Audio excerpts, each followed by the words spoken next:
Well, welcome everybody to a presentation in the Mass Land Conservation Conference series titled White-tailed Deer and the Future of Our Forests. I'm Jeff Collins. I direct the Conservation Science Department at Mass Audubon, and I'm joined by Susan McCarthy from Mass Wildlife and Kristin O'Brien from Sudbury Valley Trustees. They'll introduce themselves and tell us more about their work and their roles in each section of the presentation. I'll be moderating and sort of just kicking off with some introductory remarks and comments. Then Susan will speak for about 25 minutes, providing an overview of white-tailed deer in Massachusetts, Mass Wildlife's approach to managing deer, and address some of the challenges that we face. And then Kristin and I will speak about the experiences of our organizations considering and ultimately implementing white-tailed deer management programs. And we hope that what you take away from the conversation today is, learning more about the issues we all face in terms of overabundance of white-tailed deer, their impacts on our forests in particular, and the fact that this is a serious concern in terms of stewardship of conservation land, something that I feel, and I think the three of us feel, is important that we're all spending time learning about and investing in terms of stewarding our conservation land. We'll be talking about lethal control of deer through regulated hunting, and we know that that's can be a fraught issue for membership-based organizations. A difficult issue for bringing up with members, board members, community members. But ultimately, I think Kristin and I in particular want to talk about, through sharing the experiences of our organizations, establish the fact that it's possible to do this. It's possible to communicate clearly why we're doing it, the importance of the work, and the fact that this is the only feasible approach to make progress on this important work. So we hope you come away with an understanding of deer density and distribution across the state, impacts on the forest, our obligation to address this issue, among others, as a land stewardship challenge, and how to approach setting up a safe and effective deer management program and communicating that to your constituents. And ultimately, we'd like to act as and invite people to participate in a support network where we can all learn from each other and share from each other.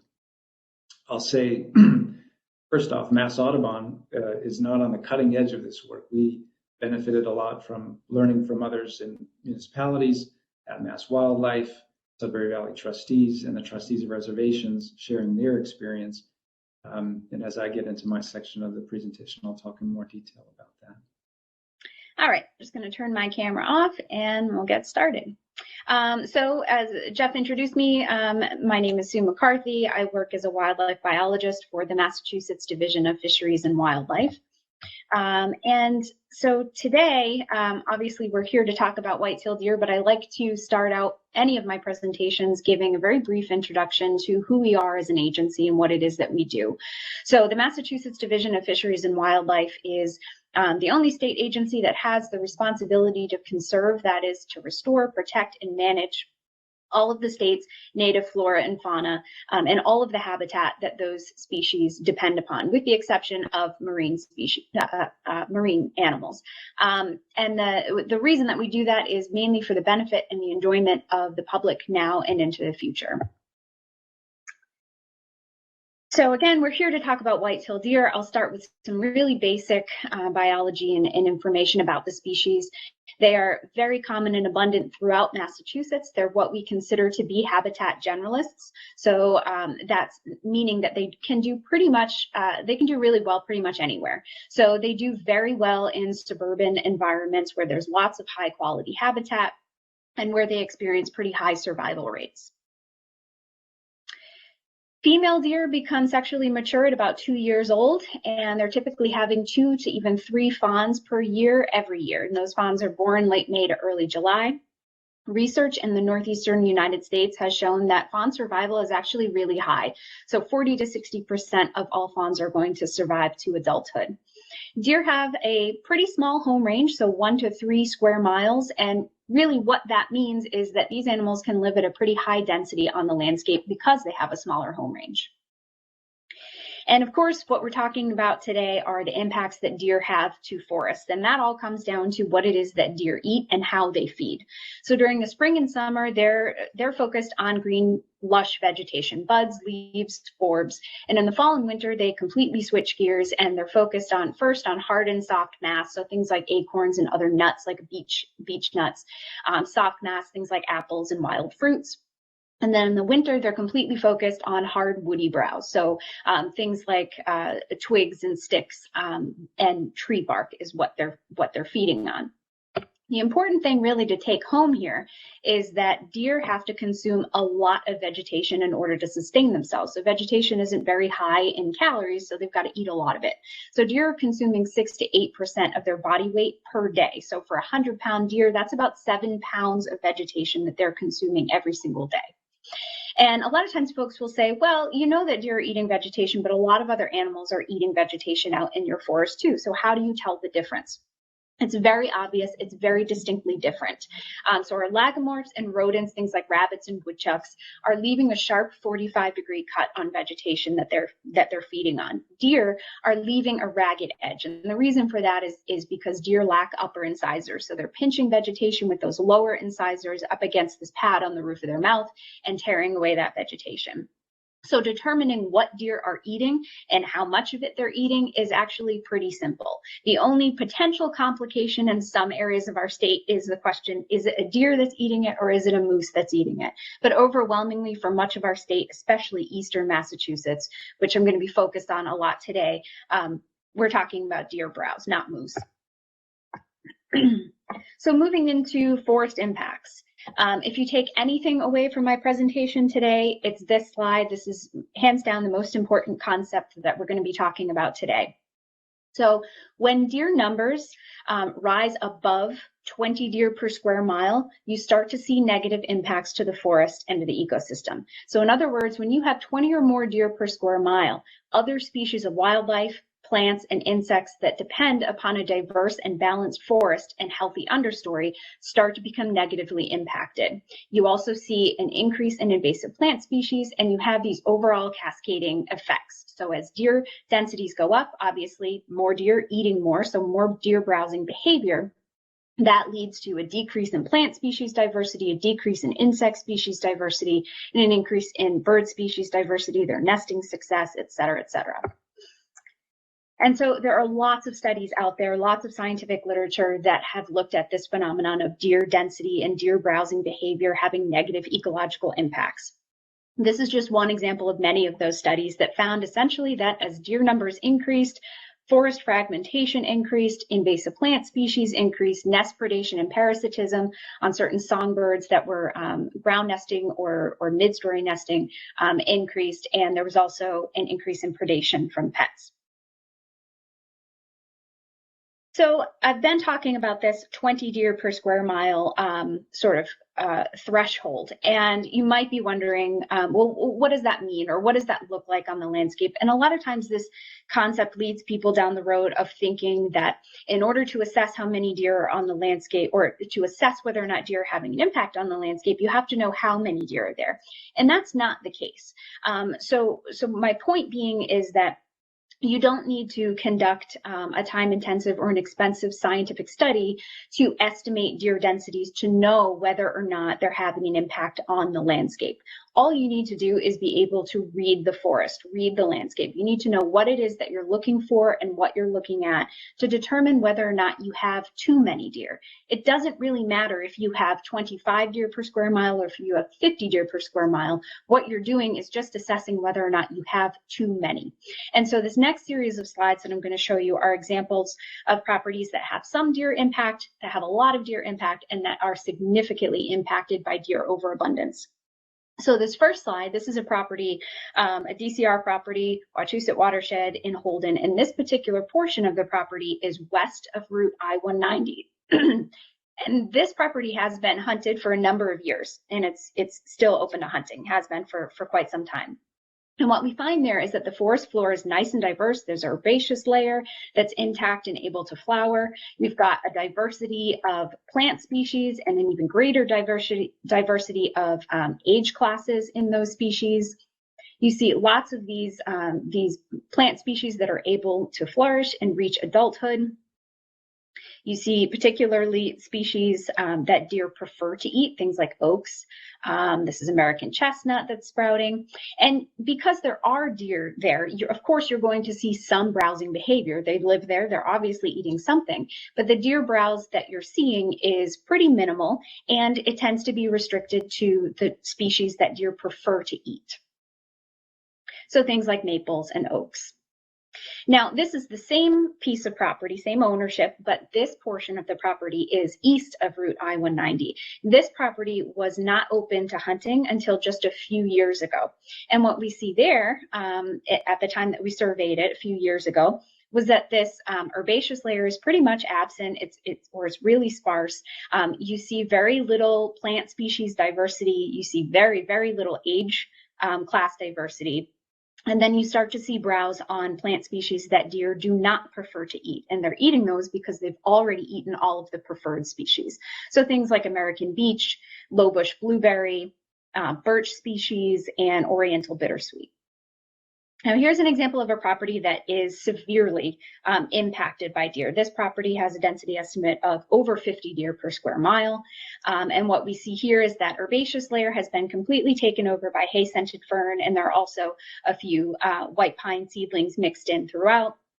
And we're seeing that deer are starting to feed on what we call desperation food. So that hay-scented fern, those white pine seedlings, these are things that deer do not want to eat, but they eat when they have nothing else to consume. We're also seeing browse on very low preference species, things like American beech and ericaceous shrubs, things like rhododendron or mountain laurel that are actually toxic to deer. But again, they don't have anything else to eat there, so that's what they're feeding on. And then any of these species that are preferred, this is an oak, for example, are so severely hedged, so severely browsed that they have no chance of regeneration, reaching adulthood and reproducing. So now that you have an idea of what the landscape might look like, depending on how many deer you have there, now we can talk a little bit about deer management and how we go about managing deer in Massachusetts and monitoring those populations. So whenever we're talking about deer management, we almost always get the question, can't we just let nature take its course? Can't Mother Nature just sort of keep things in balance without us interfering? Prior to European colonization, the answer to that question was yes, of course. So just Native Americans were the only peoples here. There were native large predators, that is mountain lions and wolves, that helped to keep deer numbers in check. But currently, and since European settlement and the severe and drastic landscape changes that have come, the answer to the question, can nature take its course? Can nature keep things in balance? No, not when it comes to deer. We no longer have these native large predators on the landscape. The landscape has been so severely changed. So no, unfortunately, nature cannot keep things in balance on its own. And as good stewards of the land and responsible managers of natural resources, we have to step in and do something to try to keep this balance. And without any kind of management, deer numbers will continue to keep rising, and they will eventually get to what we call these starvation levels. Now, that's a level where deer are starving to death. Long before you get to that point, you have many other species that have either starved or they've become extirpated from those sites because they no longer have the habitat components that they need due to deer overbrowsing. And so the really important thing that I'm going to dive into now is the fact that there is a method that is tried and true. So every state in the country relies on legal, regulated hunting to manage deer populations. So this isn't a novel idea. It's not a new concept. It's done everywhere, and it's tried and true. But it can only work as a management tool if land is actually open to hunting. So I'll talk now about how deer numbers are managed here in Massachusetts. So just like every other state, we use legal regulated hunting through licensed hunters. So in order to be a licensed hunter, you have to have taken and passed a hunter education course. In order to use a firearm, you have to have an FID or an LTC. We have deer hunting seasons that run from the end of September through the end of December. And it's also critically important to note that hunting, along with other recreational activities, things like hiking, birding, dog walking, can all take place concurrently. And they currently do take place on all state properties that are open to hunting. So all of our wildlife management areas, for example, that are open to hunting are also open to hunting to other recreational activities. And those activities happen at the same time without issue. Hunting has an excellent safety record, and it's by far one of the safest activities that people can engage in. So a bit about how we actually manage deer numbers in Massachusetts. So we have 15 wildlife management zones across the state of Massachusetts. And when it comes to deer, we're focused on regulating the female harvest. Why females? Because when you remove a female deer from the landscape, you're removing not only that one female, but you're removing the 2 or 3 fawns she would have that spring and the year after that and the year after that. When you remove a male deer from the landscape, you're removing a single individual from the landscape. So managing female harvest is really what helps us regulate populations. And so throughout the hunting seasons, we track harvest. So deer that are harvested have to be reported. And then during the first week of the shotgun season, we collect biological data on those animals. And those data help us to monitor population health and to model our population. So using a population reconstruction model, we're able to take those harvest data and estimate deer densities across the state. And so what this map is showing you is essentially where we are in terms of our deer densities. So you'll see that in western and central portions of the state and Cape Cod, they're all that green color, they're within range. And what do I mean by range? I mean our management goal of 12 to 18 deer per square mile. So we have this management range for the entire state of Massachusetts of 12 to 18 deer per square mile, because that's just below that 20 deer per square mile benchmark where you start to see negative impacts to the ecosystem, but it's high enough that we have enough deer on the landscape for people to enjoy, whether it's hunters who are directly harvesting animals or people who just enjoy seeing deer. And then as we move eastward, you'll see in zones 9, 10, 11, that we're either slightly above that 12 to 18 deer per square mile or above that range. And then in the islands, we're significantly above that range. And what's important to note about this is that this above range classification for zones 10 and 11, it's an average across that zone. So on average across zone 10, we're above that 12 to 18 deer per square mile. But unquestionably, there are going to be properties within a zone that are open hunting that might be well within that range. Likewise, or alternatively, there's plenty of properties in zone 10 and zone 11 that are closed to hunting that would be on which the deer density would be significantly above range. So the point is that these are kind of relatively large management areas, and on average, this is what's going on within each of those. So in order to monitor deer numbers, I just talked about that population reconstruction model where we're using harvest data to estimate densities over a pretty broad range. But there are other methods that can be used to estimate deer densities at a finer scale. So some of those might be things like distance sampling, trail camera surveys, mark recapture surveys. Those tend to be pretty time intensive. They can be expensive, but they can, again, get you some of that finer scale data on deer densities. And then there are some other survey methods like pellet count surveys, which we do regularly, which are super easy to do. They're low intensity, you don't need much equipment or time. Certainly, they're inexpensive, and that's a great survey method for monitoring deer densities.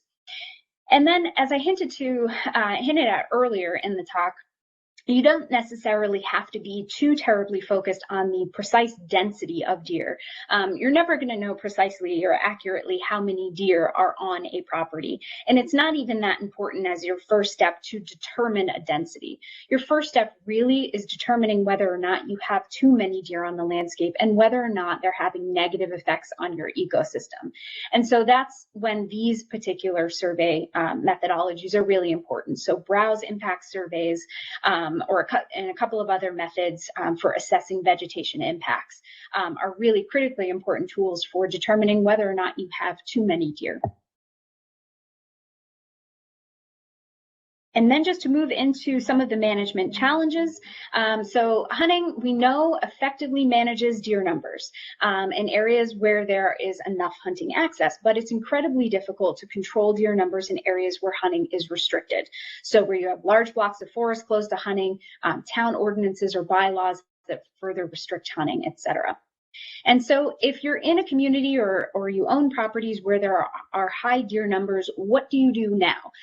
So the most important thing that can be done is to remove any of the restrictions to hunting. So anywhere, wherever possible, allow hunting on state, town, and private lands. And know that homeowners or property owners can allow hunters to hunt within 500 feet of their properties. And also, if there were enough interest, enough of a grassroots effort to affect change, the state legislature could reduce that 500-foot setback. So keeping in mind that without any management, without hunting, deer populations are going to continue to grow at a rate of about 2 to 10% each year. Now, this graph is showing you projected deer density over time with a couple of different management strategies. So again, that blue line is no management. You're going to have that continually increasing growth rate. The orange line below that is if you were to implement a controlled hunt on a property or within a town that had very major restrictions to it. So say you're limiting hunters, you're limiting the number of hunters, you're limiting the number of properties or acres that could be hunted, you're limiting the implement that can be used, the number of days that they can hunt, et cetera, et cetera. So you're going to see that with a hunt like that, it does either stabilize or maybe even drop that growth curve, but you're still way above this target level of 12 to 18 deer per square mile. And then the next line below that is if you were to implement a controlled hunt that was archery only, but otherwise not terribly restrictive. And the same thing, you're dropping that growth curve and you're getting closer to your goal, but you'll see that it's going to take many years before you actually reach that target level. And then the last option there, the best option, is to just allow hunting, just open properties to hunting, and don't add any further restrictions than what our state regulations already restrict hunters, which it's already a pretty restrictive season. And you'll see that in using firearms and archery equipment, you're able to reduce those deer numbers much more quickly and get to that target level in a much more reasonable amount of time. So the town of Weston is a really great example of a town that implemented a controlled archery hunt. And what I want to show you this graph here is illustrating these firearms or firearms and archery hunting discharge setbacks. So all of the area that's in this red hashing is area that is within discharge setbacks, meaning you could not legally discharge a firearm or hunt with archery equipment in those areas. So what that leaves you with is just 17% of deer habitat within this town that can actually legally be hunted. So it's these little blobs of green that you see here and there that can actually be hunted. And so the town of Weston did something really great when they wanted to implement an archery hunt on their town lands. They actually reached out to abutting landowners and asked that those landowners gave permission to hunters to be able to hunt within 500 feet. Of those dwellings. And so what we ended up seeing is that, so these bright orange properties, those are the town properties that Weston opened up to hunting.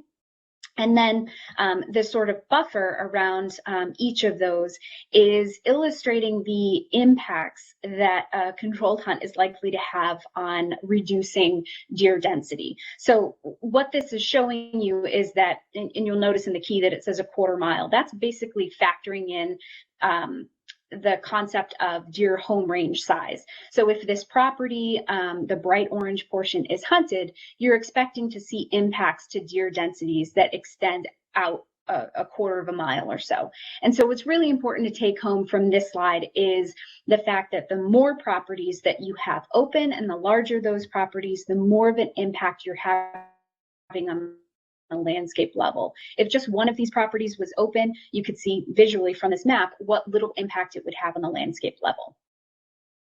And just here's some data from the town of Weston. So prior to the implementation of their controlled hunt in 2012, they were taking on average about 1.5 deer per square mile of forest. So those were properties that were either other public properties that were open to hunting or more likely private properties on which people were hunting. So very few deer were being taken in the town of Weston.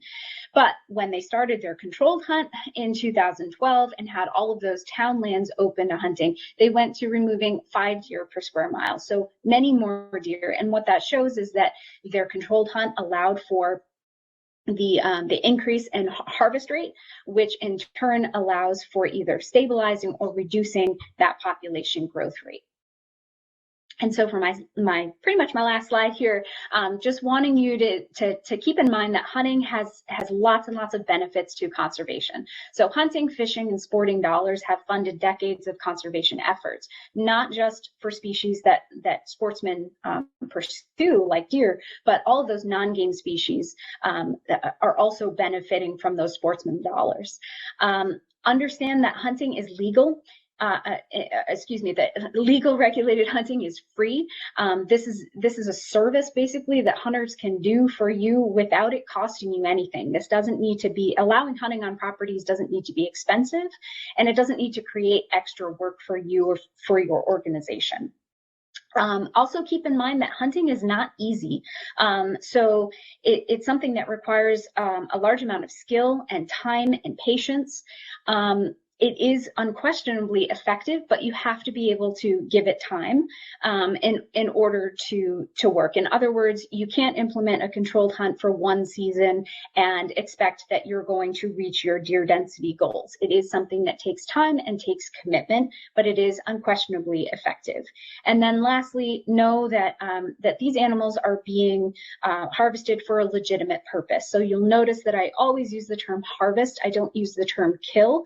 That's because these animals are being taken so that they can be utilized for food. So venison is highly valuable, low-fat, organic, free-range food source for people, and great source of protein for the people who are harvesting deer to share with their families and their friends. And so I just leave off with an inspirational quote from Aldo Leopold. A thing is right when it tends to preserve the integrity, stability, and beauty of the biotic community. And that's how I think of regulating deer numbers and doing so through legal regulated hunting. It's unquestionably something that can help to preserve the integrity, stability, and beauty of our biotic communities. So with that, I will hand it back over to Jeff.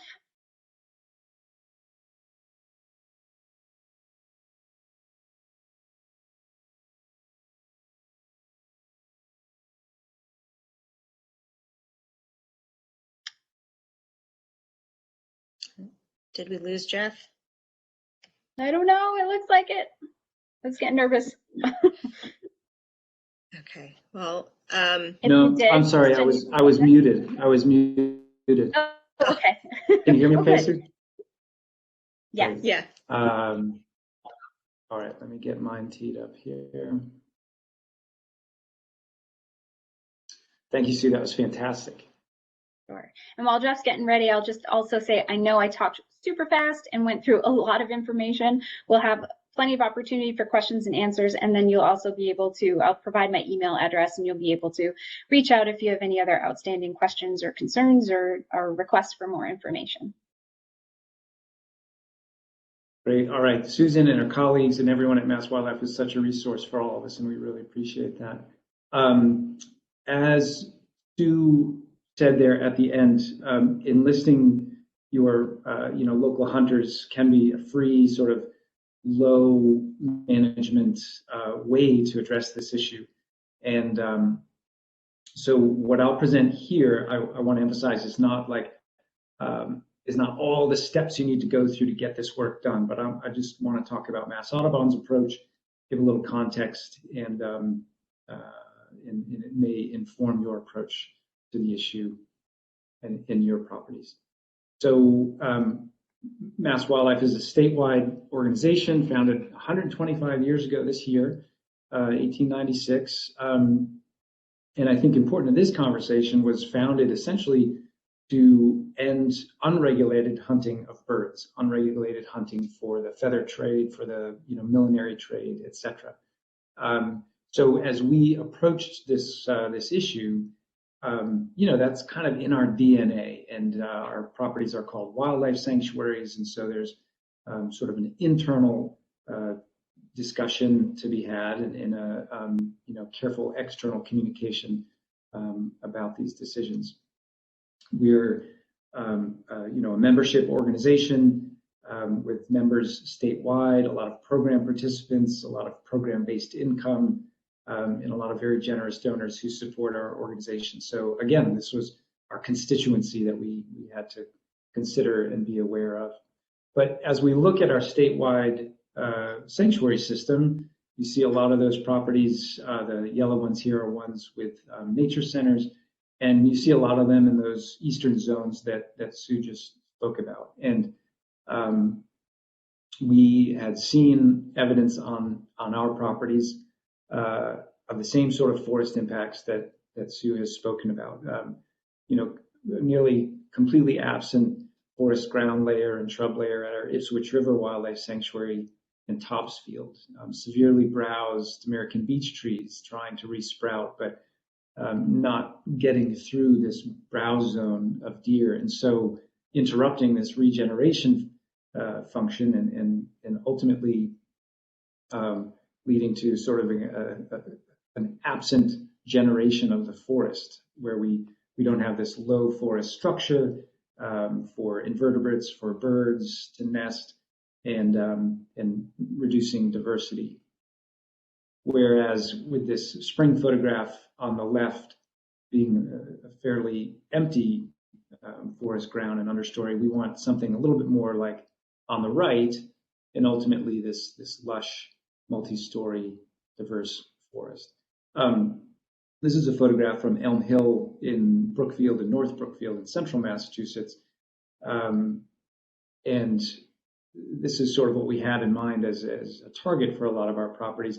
And in my mind, Sue also said, we have a problem throughout a lot of Massachusetts, particularly eastern Massachusetts, but this issue can get worse. And without addressing the issue of deer overabundance where it is an issue, it's not just status quo, well, the forest looks okay the way it is, but it's important to emphasize that this issue can get worse. And I spent time in Westchester County in New York visiting family, and this is a patch of forest down there where we have mature trees over a sea of Japanese barberry with essentially no forest regeneration. And so as those big trees do what they do and grow and eventually grow old and fall down, I get really concerned about what is going to replace them, what's going to be sequestering carbon, storing carbon going forward if we're not managing our forests in a sustainable way for that next generation. So we saw these issues on several of our properties. Again, this is not one of our properties. And we pulled a group together to assess our options for addressing this issue of overabundance of white-tailed deer on the properties. And we considered all of these options and, spoke with others, did some research, and concluded that the only feasible, effective option is regulated hunting, as Sue spoke about, paired with advocacy and education. And that's a major reason why I'm here. These other potential, no action just is not responsible stewardship of our land. Deterrence is not feasible or long-lasting at the scale of our properties. Erecting some kind of fencing to keep the deer out is financially not feasible, and in fact, then to go and monitor the fencing after a tree falls and knocks it down or after a storm is prohibitive. Contraception is not permitted in Massachusetts and hasn't been shown to be effective in kind of an open population. And similarly, sort of a culling approach is not permitted in Massachusetts. So as Sue has suggested, working with hunters in a regulated and as property owners and managers, even further controlled to align with other programs we have happening on the sanctuaries, this is the approach we've taken. As Sue described, the sort of the least controlled will allow your hunters to have the most rapid effect on the deer population. But where we have properties with a lot of people, attending programs, et cetera, we've at different properties, and I'll talk about some specific instances, have placed certain controls on how we're inviting hunters onto the property. So to establish this program, we developed operations plans, communications plan, enlisted hunters, and we're applying adaptive management to learn about the effect we're having and adjust as necessary. In terms of the operations plan, we asked when and where and how will hunting occur, who will do that hunting, who will coordinate those hunters if necessary, and will we set any additional rules on those hunters? Requirements we'll place on them. For instance, we want to know when they're on the property. We have their license plate numbers, so we know when there's a truck parked on the perimeter of the property, it's one of our participants, etc. In terms of examples, we started here at Moose Hill Wildlife Sanctuary in Sharon, and the rationale there was that the trustees of reservations own this Moose Hill farm in green here in the middle, and they had already initiated hunting under Russ Hopping's leadership. And so I spoke a lot with Russ, and we engaged their volunteer hunting coordinator, and they had I think a group of about 8 or 10 hunters operating on Moose Hill Farm. A smaller group of them started working with our staff to coordinate hunting on our Moose Hill Wildlife Sanctuary. And of course, the deer are moving back and forth across the boundaries. So it was great that we could manage this together. In this map, we have the trails, we have our nature center here in the middle, and we sort of buffered out the roads as we started to establish with the hunters where it would make sense for them to initially hunt. At this site, we had 6 pre-approved hunters. They were hunting with by archery from tree stands, the full season, the state season, only with blackouts for busy days, like a Halloween event or something like that. And then within these predetermined hunting areas, which we've adjusted over time in response to the hunters, observations of where the deer are, where we have low use trails that where people are unlikely to be. And again, I don't say that as exclusive, mutually exclusive, the idea that people can't use trails while hunters are in the woods. But as we initiated the management program, we just kept them separate from the beginning. The next year, we started hunting at Ipswich River Wildlife Sanctuary in Topsfield. Again, we enlisted a volunteer coordinator who was fantastic in introducing us to hunters, bringing people onto the property, being in touch with the hunters, understanding who's out in the woods when, sort of allocating where the hunters can be so they're not disturbing the deer, and that they're covering the property adequately.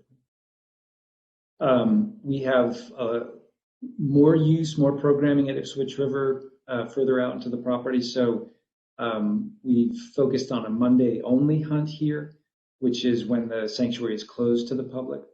And that's one limitation that we review each year to make sure that the hunters are getting enough time on the property.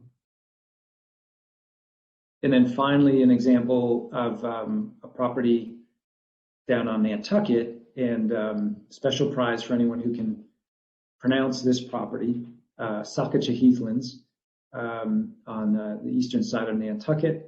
And this is a property where we don't have a facility, we don't have organized programs, although there are sand roads throughout the property that people walk.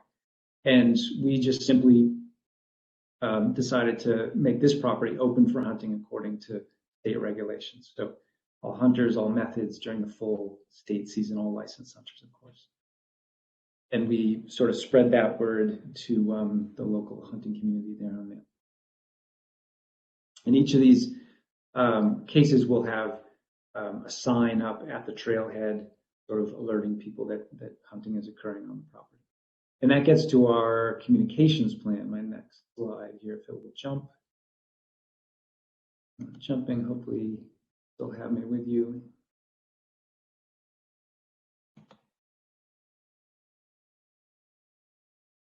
I apologize, my slide isn't advancing. Kristin and Susan, can you still hear me okay? Yes, we can still hear you just fine.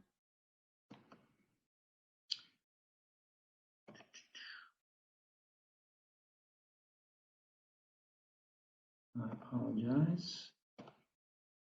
Here we have Liam is our technical assistant. Liam, any recommendations on advancing the slide? I'm clicking, but it's not jumping.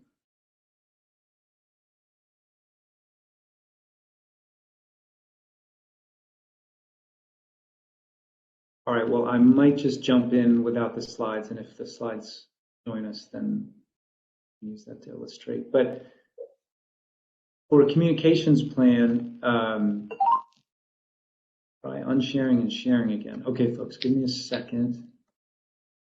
I will.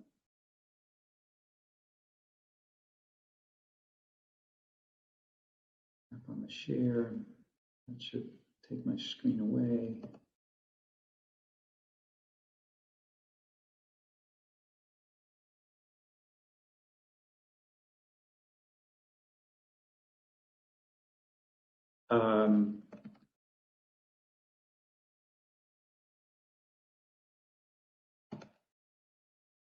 If that doesn't work for you, Jeff, I have your talk up and I can try sharing it as well. So.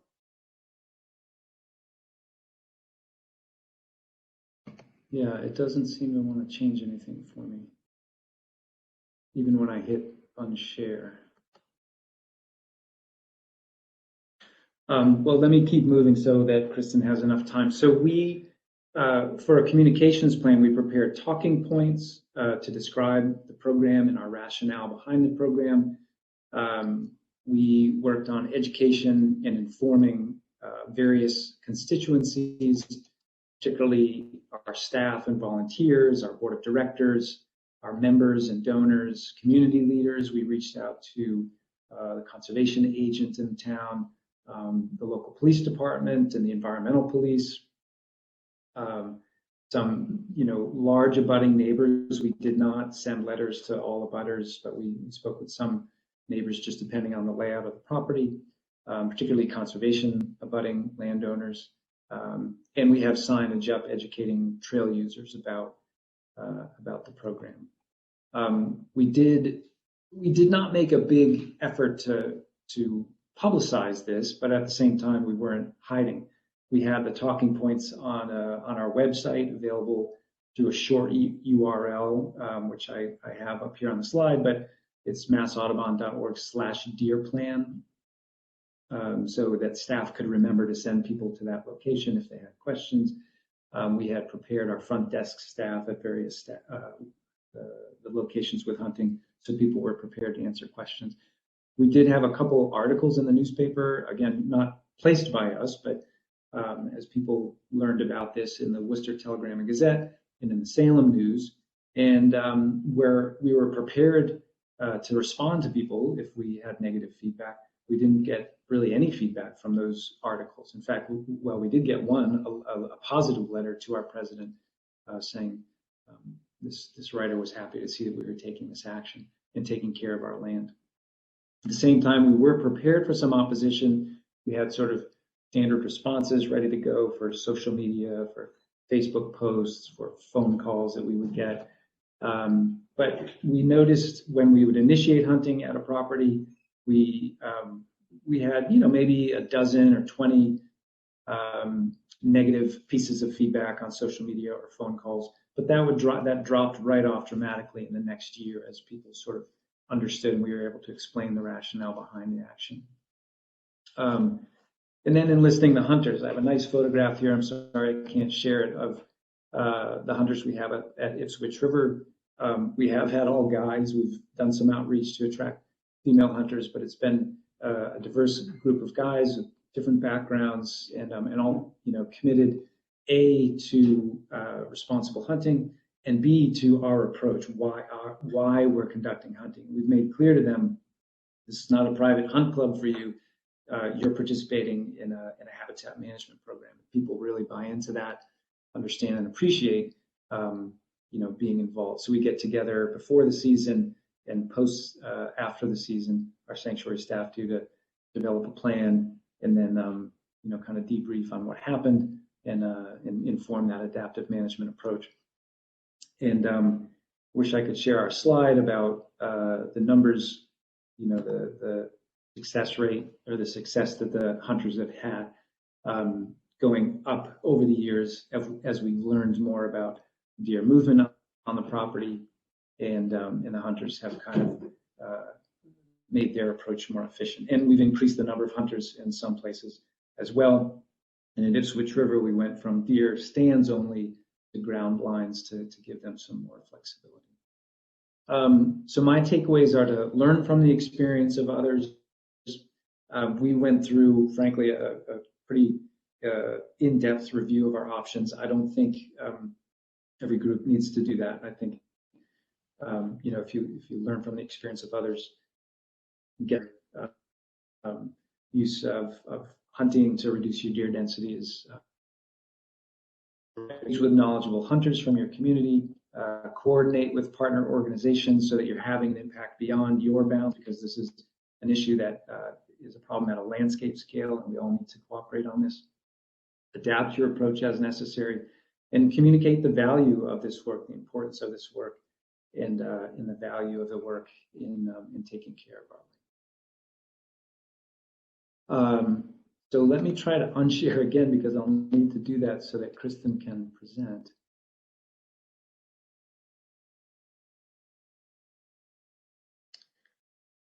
You guys still see that one slide, right? Yeah, and if I hit share screen, nothing happens. Same. Let me try to, I'm going to refresh my browser, see if that helps.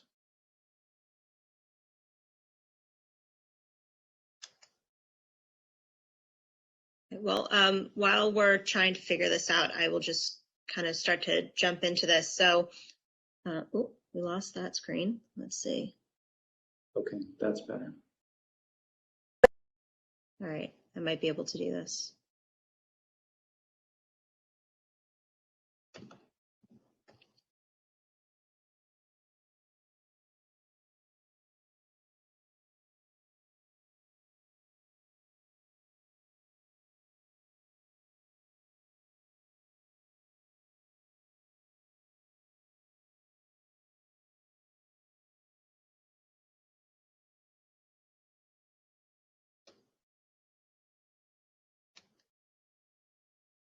Let me know if you want me to try to share. Yeah, it's letting me click open, but it's not popping up yet. Give it a second.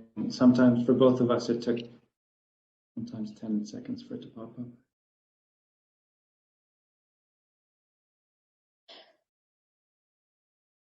So as was mentioned, my name is Kristin O'Brien. I am the land steward with Sudbury Valley Trustees, and I oversee our deer management program.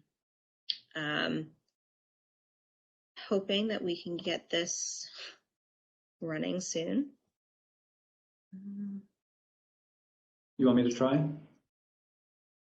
Yep. Oh, are you able to see my screen? No. Nope.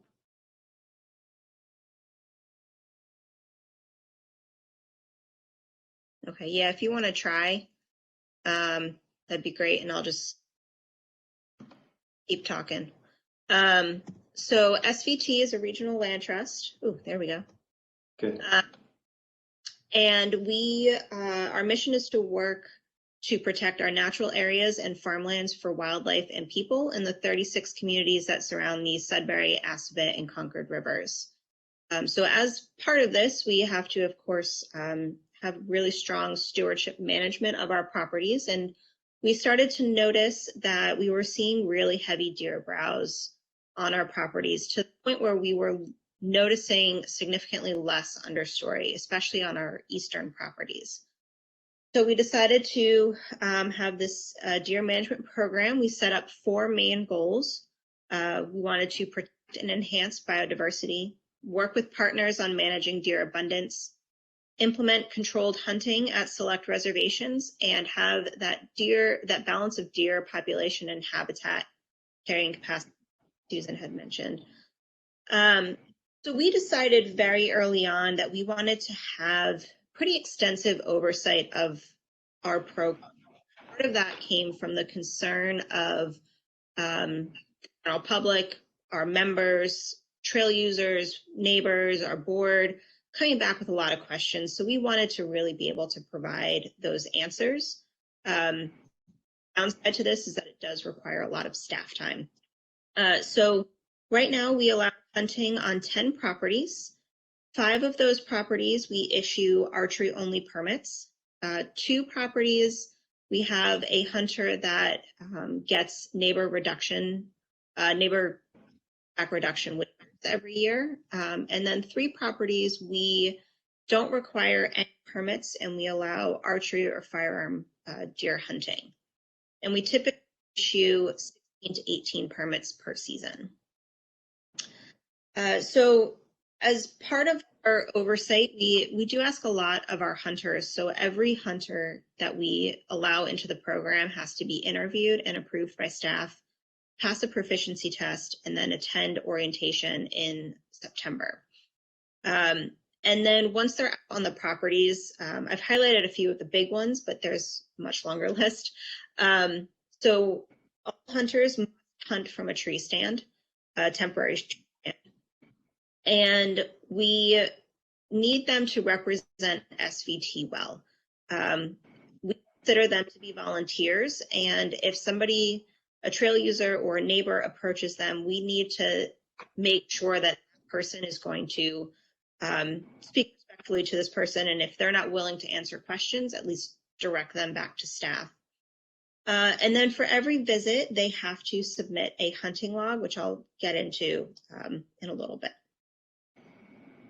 SVT's region falls entirely within zones 9 and 10, and our properties that allow hunting are split pretty evenly throughout the 2. Okay. So we do have a evaluation that we have to go through whenever we're considering to allow hunting on the property. So public safety is our biggest concern. Is there a high visitation rate or concentrated visitation? So are the trails really close together? Do we have a lot of neighbors nearby? Are we seeing any impact from the deer at this point? Is it minimal or really extensive, somewhere in between? Do we have support? So is this something that the community would embrace? And we also want to look to our local partners and neighbors to see what their hunting regulations are like, and if we can maximize both of our programs by strategically our hunting programs. Okay. So I'm going to give an 3 examples of different scenarios at properties that have led to different hunting allowances. So the first is our Garfield Woods property. It's part of the 40 Caves complex in Berlin and Clinton. So our parcel is dark purple. The light purple is town conservation land. There is land in there that's undeveloped. It's just not considered conservation. And our eastern boundary is Lancaster Road, and then the parcel is actually split by railroad. So the town lands are open to hunting. There's no permits required other than following state regulations. Our property has very limited trails, so that southern parcel between the railroad and the Lancaster Street, there really are no trails. And then there's a couple in the northern parcel, but really not much. We have no residential abutters, and hunting is widely accepted in Berlin.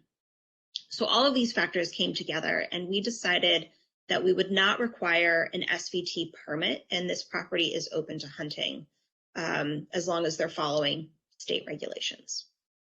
Okay. So another example is our Black and Murphy Stone land in Wayland. Now the parcel I want to focus on is actually a 3-acre parcel shaded in green in the top right, and it's entirely landlocked. There's neighbors to the east, and then there's a very, very wet conservation area to the east. And the hunter knows one of the neighbors had permission to hunt on the neighbor's property and asked us if he could hunt ours. We ended up saying yes, but only if every year he does the legwork and provides us with signed setback reduction waivers from any neighbor within 500 feet of our boundary. We also gave him permission to hunt the 2 green parcels in the center, but they're very wet and it's a very difficult parcel to hunt. But the important thing to note for this example is that without this hunter, we would not open either of these properties to hunting. And he's actually one of our most successful hunters. So even though it's only 3 acres, he has, last year alone, he took 3 deer. So size in this situation did not matter. Next slide. So next we have Coassic Woods in Framingham.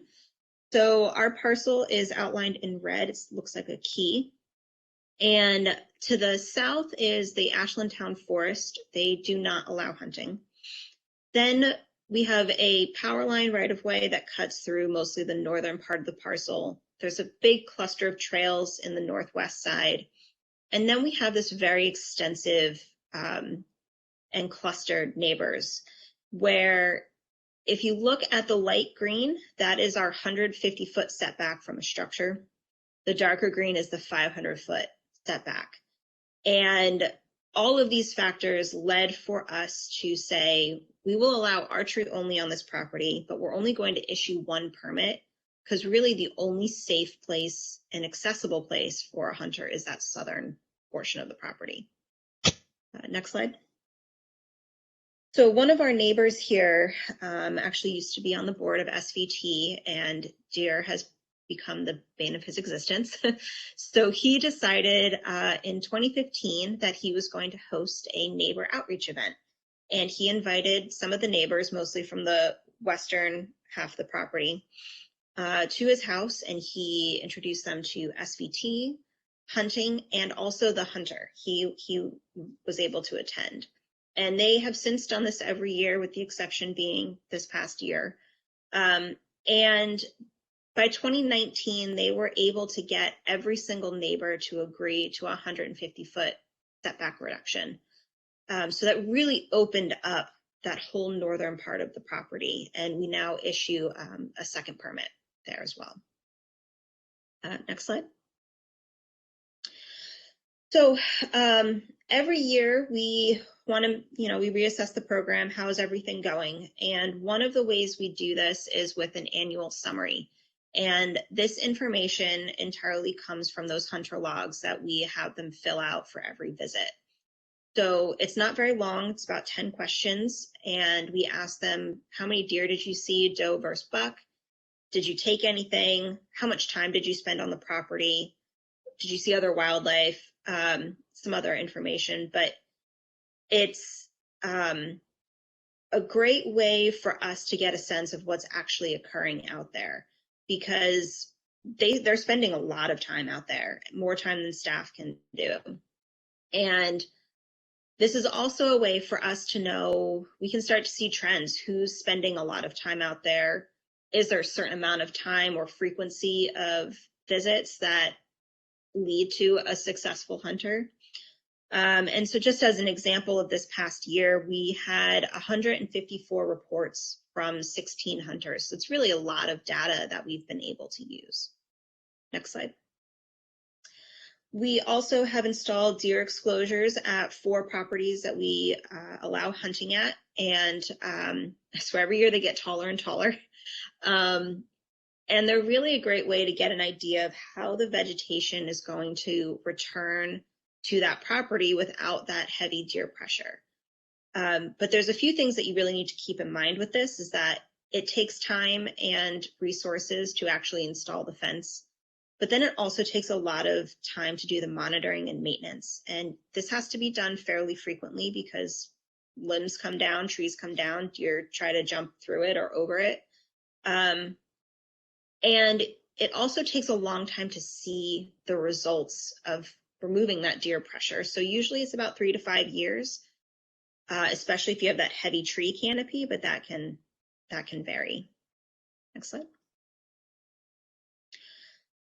And then we will do plant surveys. So sometimes these are more formal surveys where it's either a full botanical inventory, or we do browse surveys, or we can do the quick and dirty.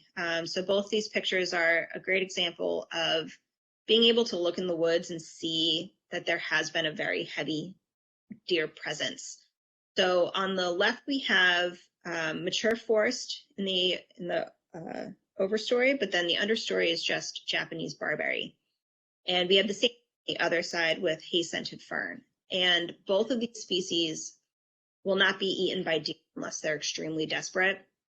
And so when you have that heavy deer pressure, you're going to see a lot of these plants. Next slide. And so just a few lessons learned from when I started this program, or when I started at SVT, this program was really starting to expand. And by expanding, we increased the number of properties, we increased the number of hunters. And that took a lot of time on my end to set up the program and interview all of the hunters, get them through the approval process, set up all of the proficiency tests. But now I've made the decision that unless there's a reason to remove a hunter, they get to stay in the program, especially if they take a deer. So I have a list of very reliable hunters that I know will give the time to try and take deer. They love that. Hunters that are on the wait list are not very pleased. But it was one way I found to reduce my time. The other thing is that I really find value in these logs. It's a way for us to know what's happening. And for instance, we have a property that we recently acquired. Hunting was there before we acquired it. We actually have the hunter on the property that was there beforehand. And there's evidence of heavy deer browse. We're seeing all of the impacts in the forest. And for the last few years, we've had 3 different hunters come back and say they're barely seeing any deer. So that's leading us to kind of question what's going on. Are they changing patterns in the winter? So it's something we really need to look into more. And then the other thing is that the program will evolve. We started off with only 1 property that did not require an SVT permit. And last year we realized that we had 2 additional properties that had basically no trails. We had no abutters. And we realized it wasn't worth the staff time to find the hunters, issue the permits, follow up with them throughout the season. So we made the decision last year to open those 2 properties up to hunting as well. So whatever program you start with now is probably not what you're going to end up with in 10 years, but that's a good thing. It means working with what's working and what's not. Thank you. All right. Well, great. I can unshare my screen. And if Kristin and Sue, you want to turn on your cameras, we can engage in the Q&A. Do you guys see the chat, or am I the only one with the chat? I see the chat. My camera is not coming back on. And neither is mine. This was, well, thank you. They did say that that might happen. Okay. Thank you, everybody, for, well, thank you, Sue and Kristin, for the presentations. Fantastic. Thanks to everyone who's joined us and who has typed in the questions. We've got a bunch of questions here. Any follow-up points, though, for each other, having heard parts of each other's presentations? Not at the time. I think there'll be plenty of stuff that comes up when we start answering some of these questions. Yeah. Mm-hmm. All right. Let's take on Anne's. Can we reduce the hunting accident precaution of 500 feet from homes by encouraging bow hunting? I'm not sure I entirely understand that question. I read it a couple of times trying to understand what you mean by that. Hunting accidents and hunting incidences are incredibly rare. So I'm not sure. Anne, can you maybe rephrase the question so that I can understand it a little bit better? We'll look in at the chat below if you want to clarify at all. And then, Sue, do you want to comment on the capacity of coyote to Sure. control Yeah, deer? so we know lots of studies have made it pretty clear that coyotes do not impact deer numbers in the northeastern United States. Coyotes, bobcat, and black bear will certainly take the opportunity to feed on fawns when they find them, but essentially our fawning period here in the Northeast is pretty restricted, and that means that you have lots and lots of fawns on the landscape, and that kind of overwhelms the predators. So you still end up having this 40 to 60% fawn survival rate. So even with that limited predation from coyotes, bobcat, and very little from bear, we still have very high fawn survival rates. So no, coyotes are not having any kind of an impact on deer populations that would reduce deer densities. Sue, any quick comments on use of birth control methods? Yep, sure.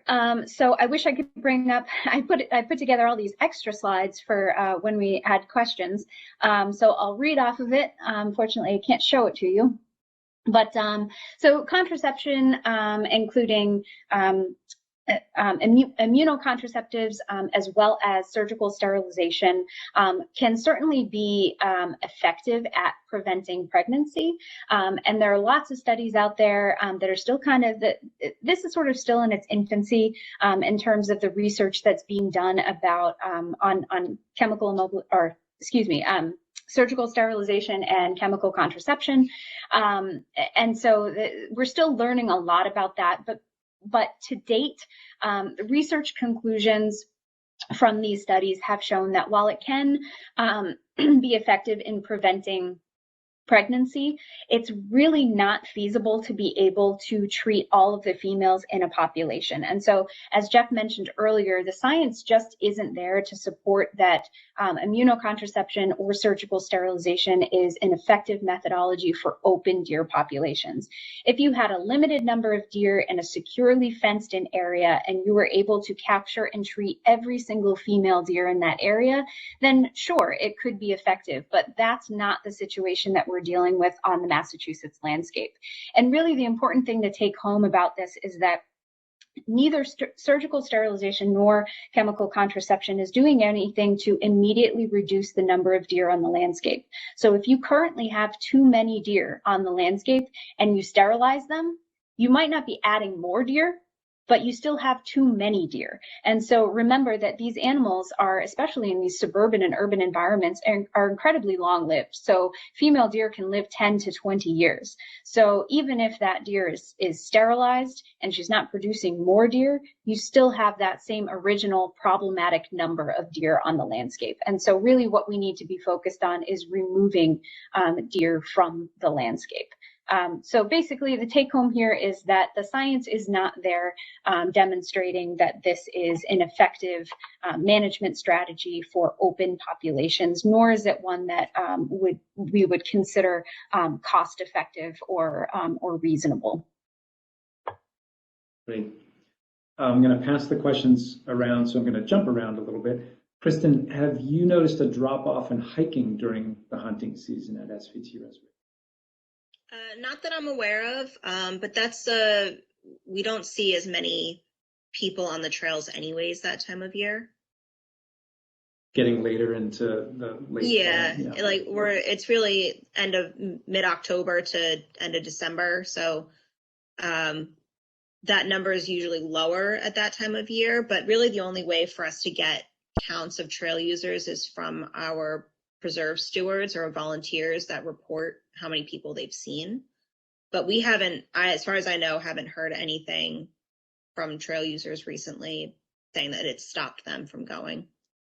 Yeah, I'll say that at Moose Hill Wildlife Sanctuary, where we're open, the trails are open during, while hunters are there, we haven't seen any drop off. And as I mentioned, there's a trailhead sign alerting people to the presence of hunters on the property, and the sort of the silent majority walks by and kind of no comment. So that's also almost a poll that people are there, they're hiking, they're aware, and they're supportive or not in opposition to this management approach. Jumping back up the comments a little bit and back to Sue, if you would, comment on the considerations of selling venison, hunted venison in Massachusetts, and there are follow-up questions about considerations of disease spread, etc. Yeah, so I'll start with the question about spongiform encephalopathies, which we're talking about chronic wasting disease in cervids. We have not detected chronic wasting disease here in Massachusetts. The closest state that has had any detections but no longer is detecting it would be New York. This is an ongoing concern, and it's probably only a matter of time until we have CWD here in Massachusetts, as it is spreading across the nation. And there are certainly concerns about transmission to humans, but there is no evidence at this point that humans can contract a spongiform encephalopathy from consuming CWD infected deer. We do not encourage people to do it. So if we have, if we speak with a hunter who hunts in a state that is CWD positive, we certainly don't encourage you to consume that venison, and err on the side of caution. But just to state, we currently have not detected CWD in Massachusetts. As far as sale of venison goes, currently it's not legal to sell wildlife parts that are harvested, and that kind of goes back to the North American model of wildlife conservation. And one of the tenets of that concept is to eliminate market hunting. So one of the reasons that wildlife conservation was established in the United States was because many wildlife species were in rapid decline or were locally extirpated due to market hunting, due to the fact that people were hunting those species to near extinction and selling them. So we don't allow for commercialization of our natural resources. And so broadly speaking, it's really not an option. Is it a conversation that has been started in terms of things like overabundant deer and what we can do to sort of incentivize take? Yes, it's still kind of a little murky, but currently it's not legal to sell venison or any other wildlife parts for that matter. And then we also have the issue with sale of wild game because it's not being processed in a USDA certified facility. So we have that current problem here in Massachusetts where the Department of Public Health prohibits even the donation of venison to things like food banks because the deer is not brought in live to a slaughterhouse, basically. So because the animal is not slaughtered in a USDA certified facility, they can't monitor, quality control of that. So sale of venison is even more complicated than simply donating venison in Massachusetts. So lots of potential issues with that. Thanks, Anne-Marie, for pointing out that a lot of the questions were in the Q&A, not the chat. And thanks again, everyone who's type those in there. There's a few requests for documents like the vegetation survey that the three of us will take a look at and make sure they're available through either this platform or through MLTC. I think it's important, though, to address Mead's point, bringing up studies that assert that recreational hunting, regulated hunting, are simply not sufficient. That either, and I think the work there argues that either deer get wise or the hunters get bored when the deer get below a certain density, and that approach alone will not achieve our numbers. I'll answer first for myself and for Mass Audubon that we wanted to get started somewhere. I mentioned that our approach includes on-the-ground management, education, and advocacy. And going forward, I think we want to continue to work with Mass Wildlife to understand what's feasible, what's possible, even on large properties. Ipswich River and Moose Hill are, up and around 1,000 acres. So a lot of our land trusts and municipalities are dealing with smaller properties, as Kristin pointed out, with, frankly, more difficult kind of logistically to get the hunters on the ground. So Sue, thoughts on that briefly? I know we're past 3 o'clock, which was the end of the presentation. I'm happy to hang out, and I hope folks are able to, just for a few more minutes, to continue the conversation. Yeah, so there's unquestionably there's that argument out there that regulated hunting alone is not sufficient. There's actually a really there's a paper out there that essentially states that, and we definitely have a rebuttal to that publication that is essentially saying that regulated hunting isn't enough, and really I think that it's unfair to make that that assumption at this point in Massachusetts when we haven't really given regulated hunting an honest try in a lot of ways. So rather than just dismiss it and say, oh, it isn't going to work, I think that it's worth making every effort to implement and utilize legal regulated hunting as that primary management tool. We know we've demonstrated time and time again that it absolutely is effective. So perfect example is Quabbin Reservation, and the fact that deer densities were exceptionally high. It was open to a controlled hunt, and deer densities are now right where we want them to be. It was an incredibly great success story, and that's one of many. So we have been able to demonstrate that regulated hunting is certainly effective. Yes, it's a little different when we're talking about a suburban landscape, but that's the part that in which I'm saying we haven't necessarily given it a fair try in terms of implementing reasonable management programs and hunting programs to get those numbers down.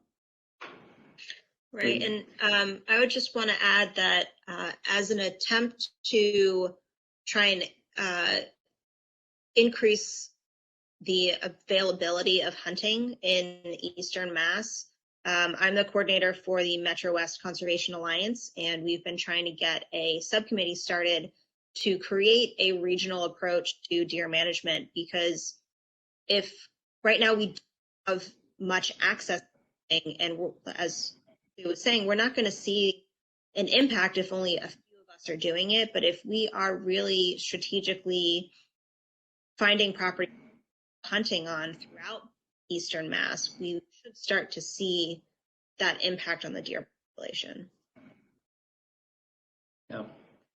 Yeah. So in that vein, if folks do have to jump off, we just wanted to emphasize to be in touch with any of the three of us, but Kristin and I in particular are interested in continuing this conversation with land trusts and municipal and other conservation landowners, and sharing what we've learned and learning what you need to answer questions for yourself or implement some of this. There's some specific questions, as I said, in terms of the data sheets. Will those be available? We'll try to make those available. Kristin, another particular question about conservation land management. There were two questions in here. Do you have a policy posting the trailhead or flagging the trailhead when hunters present, and any special considerations about allowing hunters to scout the property off trail?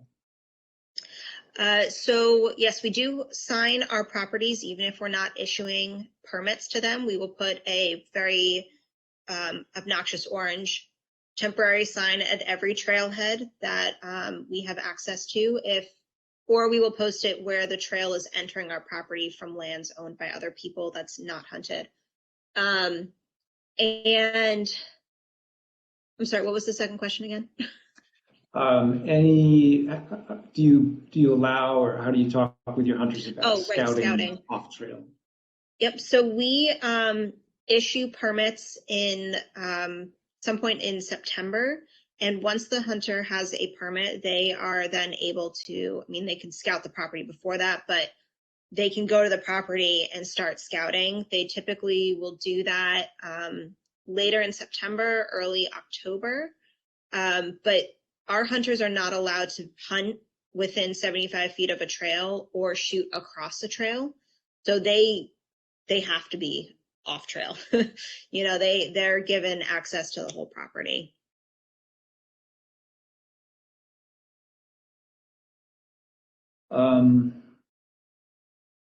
What methods are recommended for determining deer population numbers, especially on larger sites? I will share that Mass Audubon, we tried a few different things. We partnered with Mass Wildlife on a spotlight or distance sampling survey. We, our trail cameras, our hunters at Moose Hill distributed trail cameras, game cameras throughout the property, and then they, as part of their planning effort, would identify the bucks in, you know, kind of uniquely identify them by their antlers, and then one of our scientists did essentially a mark recapture, counting the bucks, how often they were observed again, were they together with does or younger deer, and then worked up an estimate. We've done pellet count surveys, and we just partnered with some other conservation landowners on Nantucket to support aerial infrared survey on Nantucket.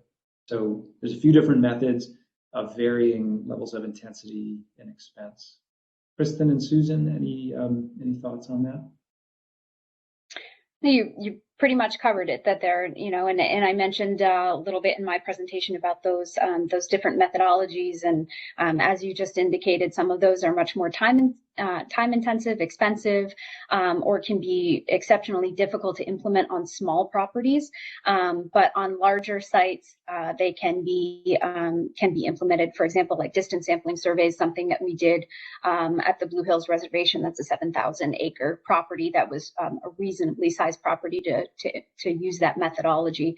But one thing that we do a lot of is the pellet surveys. That's something that's low intensity and inexpensive, and is a pretty good way of estimating deer densities on a property. A couple other questions here relate to what happens if you're hunting on one property, those deer just go elsewhere. Yes, and I think that's, well, there's range issues. I think Susan, as a deer biologist, could talk in more detail about that, but I think it points out the importance of partnering with your private landowners and other conservation landowners, whether it's the land trust with the town or vice versa. Paul Catanzaro asks, what scale of assembled properties would be make it feasible to actually have an impact on that deer herd? Any thoughts? Yeah, I read that question. I don't know. I can't throw out a number and saying how many acres. But generally speaking, the more land that's open or accessible to hunting, the better. But yeah, I don't have that kind of specific number. Nor do I think our agency would be able to provide that at this time. And Susan, any comments on the question about permitting rifles in Massachusetts? Yeah, so hunting of deer with rifles is prohibited in statute. So that's not something that our agency has the ability to change or to modify. it's something that that is kind of out of our hands. It's much like the discharge setbacks are in statute as well. So could it be changed? The state legislature could change it. Do I foresee that happening? No. And we do have a fair number of, about 70,000 licensed buyers in Massachusetts that pursue deer and do so successfully with the implements available to them. Yeah. How are we affecting is reducing deer population? I'll say for us, there's a little bit of modeling. If we estimate a density ahead of time, are we removing enough deer each year and enough females that we feel we're having an impact? Kristin mentioned use of exclosures. The idea there would be to have the forest outside the exclosure resemble the condition, the vegetation inside the exclosure, so that the deer pressure is not altering, the browse pressure is not altering the forest. But as she said, that is going to take a while. Even we've had exclosures at Ipswich River and Moose Hill for many years now, and it's there's no deer browsing them, but it's inside them. But it's hard to see much difference because the forest just takes a long time to recover from intensive browse for a long time. Sue and Kristin, any thoughts specifically on that, how you're evaluating? Yeah, so I know I kind of hammered home the fact that what's important is first to address whether or not you have too many deer in your landscape and not be too terribly concerned with assigning a density. But the density estimates are important when it comes to evaluating effectiveness of a management strategy, right? So if you want to know whether or not your management strategy is working over time, you have to know sort of roughly what you started with, what you have now, and determine whether or not you're seeing a difference. So yeah, it is important to have that rough density estimate to begin with, and then to be monitoring it over time. Is it necessary to get a density estimate every single year? No, it's not important, and it's not valuable because you're not necessarily going to see meaningful trends. So we hear that a lot with people who are opposed to the Blue Hills hunt, saying that, well, your data from your distance sampling survey is outdated because you didn't do it last year. That's not the case. It should be done every 5 to 10 years or something would be more meaningful to assess density in order to determine whether or not your management strategy is effective. Yeah, and I would say for us right now, we are mostly relying on basically the forest health indicators. So what's happening in our understory right now? We have not done any deer counts or anything like that. But like I said, we evaluate our program every year, and if we're starting to see enough of a success in our program, then we should be seeing it on the forest floor in a few years, hopefully. But I don't know if we're taking enough deer just yet to really see much success at this point. And one important thing, Kristin, that you mentioned earlier was about canopy cover, and the fact that, right, if you're putting up these deer exclosures in a closed canopy forest, it's going to take that much longer for you to see impacts, if you see any at all. Right. So one thing that we suggest, if it's possible, before setting up an exclosure, is to do a small clear cut in an area. That way you've opened it up, open up the forest floor for sunlight to access it, and then you're probably more likely to see some results a little bit quicker than you would in a closed canopy setting. Right. Yeah, we've been trying to strategically put new exclosures, possibly in areas where there's been some larger trees that have died recently, just to have a opening. So that's another way that you can address that. Great. There's a question. What are the current predators of deer? What presumably effective population control level predators, and can we reintroduce natural predators? Yeah, so I think I covered that earlier pretty adequately. So native predators that we currently have in the landscape of deer include coyote, bobcat, and rarely black bear. They're mostly focused on fawns, but fawn survival is still exceptionally high. Despite that, we have very, very little predation of able-bodied, healthy adult deer by those predators. So we would not say that coyotes, bobcats, and black bear are predators of deer that can regulate populations in any way. Those native predators that could do so are mountain lions and wolves. They're extirpated from the New England landscape. And I think that the idea of reintroducing those species is sort of out of the question. I don't think our Massachusetts public would be supportive of reintroducing large predators that have very large home ranges. I don't think that it could possibly be effective or even a possibility with the drastic change in landscape characteristics, and we no longer have habitat to support those species. So that's reintroducing them is sort of out of the question from a biological standpoint as well as a human dimensions standpoint. Well, it's 16 minutes now past the hour. Thank you everyone for sticking with us. Thanks Kristin and Susan for all the information you've been able to share. I hope the information I've been able to share from Mass Audubon's experience is helpful to folks. In that last question and answer points out that we are the effective predators on the landscape. And it, again, as I would put it, it falls to us as an obligation as stewards of the land to recognize this issue, to keep an eye on it, understand it on our properties, and you know, play this role to manage deer where necessary. We've presented a few different approaches from our organization. There was a question: how much time does it take?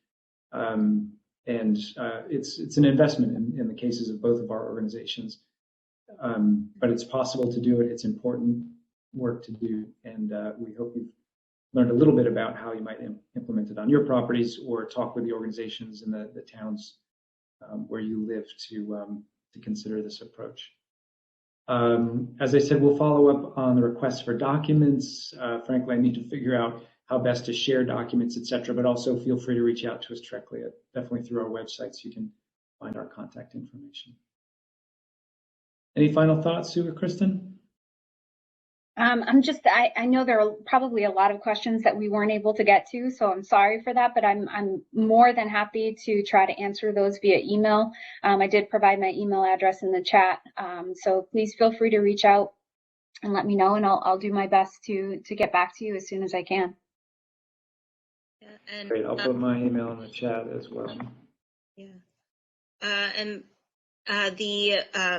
on the SVT website, the Metro West Conservation Alliance has a few pages, and there's some good information about forest health, and we have a booklet that helps you figure out what the status is of the health of your forest, and we also have some more information about deer, so I can put that in the chat as well.